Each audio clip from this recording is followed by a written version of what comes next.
after his 4 years of leadership, they moved to replace him. They also took a vote, and 88% of Republicans voted to reprimand the Speaker. And he did resign in disgrace after that. This was the first time in American history that a Speaker of the House has resigned.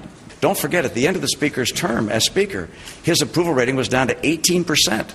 We suffered historic losses after his 4 years in office. The idea, and I'll make this other point, which is we just learned today that his contract with Freddie Mac was provided by the lobbyist at Freddie Mac. I don't think we can possibly retake the White House if the person who's leading our party is the person who was working for the chief lobbyist of Freddie Mac. Freddie Mac was paying Speaker Gingrich $1,600,000. At the same time, Freddie Mac was costing the people of Florida millions upon millions of dollars. He may have been a good financier. He's a terrible historian. The fact is, the vote on the Ethics Committee was in January of 1997. I asked the Republicans to vote yes because we had to get it behind us. The Democrats had filed 84 ethics charges for a simple reason. We had taken control of the House after 40 years, and they were very bitter.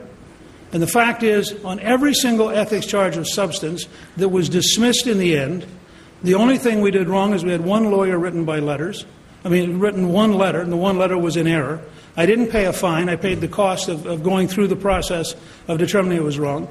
I left 2 years later, and frankly, we were right to get it behind us because the tax cut that led to economic growth, the 4 balanced budgets, all came after that vote. So you have all this stuff just jumbled up. Apparently your consultants aren't very good historians. What you ought to do is stop and look at the facts.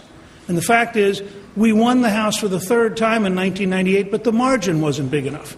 So I am the only Speaker up to that point since the 1920s who had led the Republican Party to 3 consecutive victories.